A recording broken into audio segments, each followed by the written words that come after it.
best form of advertising? Is it Facebook? Is it YouTube? Is it Google? Where are you going to get the most leads? Where are you going to get the most bang for your buck? The reality is none of it, because you have to learn how to create a sales process first before you send traffic to it. If you try to send traffic and you don't have your sales process down, you're going to end up losing money. In other words, it'll cost you more to bring in a customer. So what most people try to do is they send traffic to somebody else's offer. That's called affiliate marketing, right? Well, the problem with that is that their offer, and you bought one of the offers I sent you to last week, Peter. Guess what happens to that person? They're no longer your customer. They're now the customer of the other party. You see that? Yep. And you can't build a sustainable business if you don't support your own customers and have your own customer base. Affiliate marketing is great. The best affiliate system I know of still to this day that I've seen is Builderall, which is why we keep saying it. It's the simplest fire and forget affiliate system that we know that consistently grows money and actually shows you a return like that quickly, especially. And Victor, I've been in, how long have we been a member? For quite a while, right? About, almost a year. Almost a year. I don't remember seeing them pitching anything. No. Anything to us, right? You can actually talk to a human being 7 days a week, which is so important for people when they first get started. Anyway, the Sales Masterclass, the way we put there is what the top 1% of internet entrepreneurs know that you don't. The 3 questions you want to be asking in sales all the time are why, what, and how. Even in the context of tonight's training, tonight we can tell you why you want to join the Sales Masterclass. We can tell you what the masterclass will contain, but we can't actually teach you anything that has a how in it, because you have to actually be in the class in order to do the how. Does that make sense, Peter? Right. Yeah. Okay. Well, the how is basically another H, which is hands-on, right? Yeah. That's the nitty-gritty where you have to get down and dirty and actually do the work. So this way you can learn. And that's, I think, Vic, the one real stumbling block that I find a lot of people have is they're stuck in the proverbial never-ending learning mode. And like Sammy was before, and we're not saying, Sammy, that you are in that mode. We just want to make it a point for everyone to make sure they don't do that. Okay. Yeah. And thank you, Sammy. So, but we want to make sure that you take the learning, and then you take the learning, the emotional part of the learning, you internalize it, and you take action to be able to solidify the learning. So the way you anchor that learning into your subconscious, it comes into your conscious brain, right, which is your one half of the brain. It goes into your subconscious, and the way you anchor that is through actually putting emotion behind it. And emotion is energy in motion, right? And motion is the how to do it, and it's the taking the necessary steps, action steps, to be able to take the conceptualized portion and make it physical by moving it from here across to here, right? So it's the learning here, taking the hitting the emotional, putting emotion behind it, energy in motion, taking the action to make it real. And unless you do that action part, it's not going to anchor, and it's just going to go in and go out, and you're going to forget, and you're not going to remember, right? So that's the critical part that I think we've had issues with students in the past, where each week they would come and they wouldn't do the homework, and then we'd have to backtrack, and then it would slow everybody down. We want to make sure that you don't do that, because we want to have you have the most or the greatest possible results from the course itself.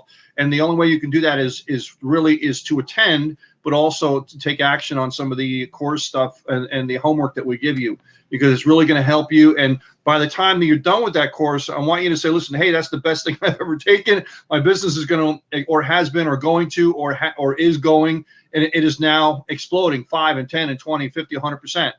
and it certainly will if you take the action necessary. Yeah, and during the course, you'll also be practicing making sales, right? And there's going to be several types of sales. When most people think of sales, they think of online sales. We're also going to be doing offline selling. We're also going to be doing how to close someone on a sales call with master trainers. And you were saying, Victor, before, just to kind of emphasize some of the scope of what we're talking about in Masterclass is when you're generating leads, if you don't have the skills or the sales skills of how to communicate with people, then you're probably going to get, let's say you get 10% success rate. I'm just throwing a number out there. If you had the right sales training to actually communicate with people and how to be able to resonate with them and to provide and to alter your sales presentation according to what type of person you're talking to, who's to say you wouldn't get 20 or 30%? Right. So the effectiveness that you have just in the communication part, aside from the lead generation, affiliate marketing, and things like that, it would help all kinds of sales that you're doing, whether it's a brick and mortar business, affiliate, network marketing, biz ops, or whatever, because you have to know how to communicate, and you can't be afraid to actually physically communicate to people. I always tell people, hey, listen, you want to have a 20 or 30% jump in income? I talk to people. Actually talk to people. And it's very effective. It's very effective, and people are so afraid of it now these days. They have this thing in front of their face all the time, and they don't want to communicate with anybody. They're like shying away from personal communication. But when you see that happening, the people that do that are the ones that are going to make buku money, man, because they're the ones that are doing it, and the other people are not. Sammy says, I'm having issues not getting traffic and leads, but closing sales. It seems a lot of people say they can't afford what I'm selling. Okay. Well, okay. So here's my, I'll answer that after Peter answers that. Why don't you comment on that, and then I'll give my comments on it. Yeah, great. And Sammy, that goes into exactly what we're talking about as far as the presentation of you presenting yourself, right? But also kind of ferreting out what their number one issue is, and this thing you're saying they can't afford what you're selling, and that's really an issue that they see money in a certain way, and it's not so much they can't afford it. They haven't had enough desire put into them to say, oh, this is really a value that I need to do this, right? And so they're like, oh, I'd rather spend it somewhere else versus spending it on whatever you're selling, because you haven't put the desire enough to say, wow, I really need to do this. That's one aspect of it. And also, depending on what you're selling, I know you're selling some of the courses that I have in Easy One Up, National Wealth Center, Daily Digital Club, and so on, is how you present that really the money is inconsequential. It's, do you really believe that you can do this, is the other part of it, because a lot of people just don't believe they can do it. If you believe that you could really do this and you can get one sale or two sales, at least in the systems that I have, money doesn't matter, because the one or two sales is going to break you even. So if you think I don't have the money, then what you're really saying is I don't have confidence in myself that I could find even one sale, right? Or two sales or three sales or whatever. And that's really small enough. And if you don't think you can find one or two or three sales in any kind of business, what are you doing looking at a business to begin with? Because you don't go into business trying to find one, two, or three sales. You look into business to get hundreds of sales, right? So it's a little bit of a confidence thing. Painting the picture, like if you're the salesperson, you're trying to paint the picture for them, and so that this way they can see the picture the way in the most optimal format that they can see the picture. Like some people, like Victor, might see a Van Gogh and say, "Oh, that's gorgeous," and someone else might see a Van Gogh and say, "That's ugly," right? And someone might see a Rembrandt or whatever, and they say. And so in each artist, the way they paint is a different picture, but it might be the same thing. And you are actually the artist as the salesperson, finding out first what kind of art they like to see. I'm kind of hope I'm not talking in jibber jabber. No, that makes total sense. Yeah. So if you have like 6 different presentations in your head of how I can present my product to them, All of them are different pieces of art, all selling the same type of product. Okay, say a digital product, and your job is to find out what is the most optimal vision for that person to see, to get them to say, oh, now I get it, right?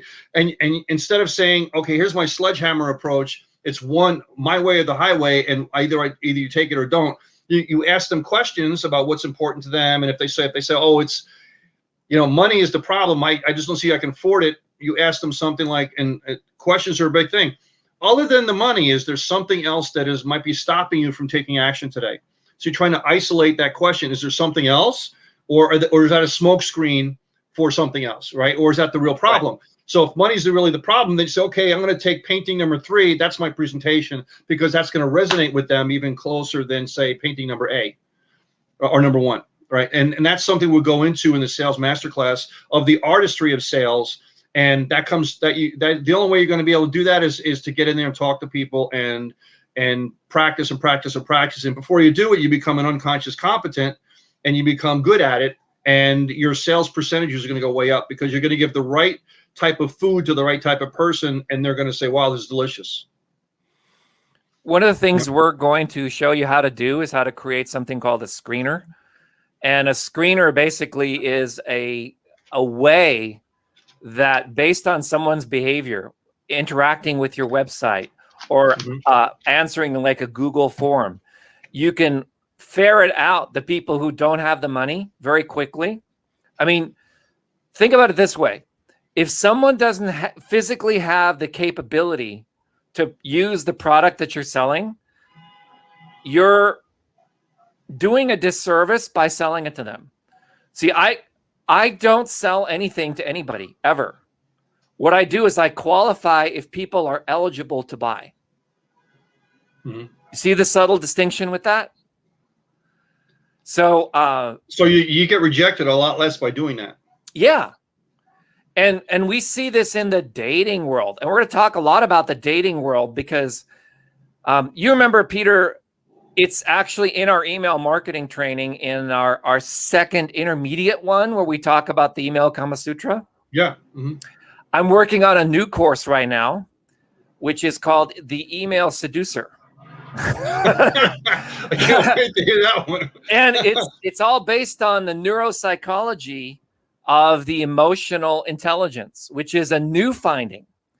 And let's look at it this way. If you operate in the paradigm of dating, right? Hey, I like you. Let's go have coffee. After coffee, okay, let's go to a movie. Oh, after a movie, let's get, go have dinner. Then, let's spend the night together, and then let's eventually get married, and then let's go have children. That's a paradigm, but there is another paradigm. And a lot of the people who teach email marketing teach it from that paradigm, right? And I've been doing it that way with my autoresponders and things like that, but I found a far more effective paradigm, and I'm going to be teaching that in the Sales Masterclass. It's called The Email Seducer. It's all based on this book, which I recommend you get. It's The Art of Seduction by Robert Greene. Okay, I've been reading this book. This book is about the classical literature. It's about the sirens. It's about Cleopatra. It's about understanding the seduction process, what causes people to drop everything and go with your deal instead of some other deal. And I realized, as long as we are doing this, and in fact, I was having a conversation with the company that we use for email marketing about this very same topic. I said, even the software for email marketing is designed around the dating analogy, right? Opt in, opt out. Hey, I opt into your list. I'm going to send you a bunch of stuff. If I'm not interested, I'm going to unsubscribe. That is a dating analogy. It's not a seduction analogy.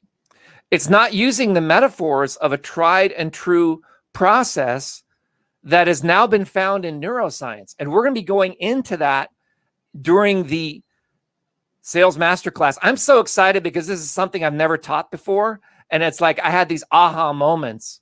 And it's going to be a game changer, not just for people who are students of ours, but also for the whole industry.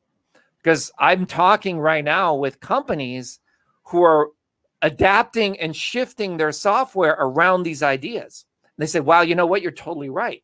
I totally get it. We've been thinking about marketing in terms of like a marriage. It's not. Most people, they just want a solution to their problem. And we're putting up barriers to have them buy it. They want to date. They don't want to get married. Or maybe they're at a conference, and Yeah. they just want to have fun, right? Yep.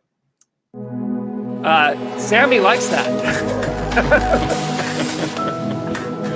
And on the second screen, it'll ask you for your name and your phone number.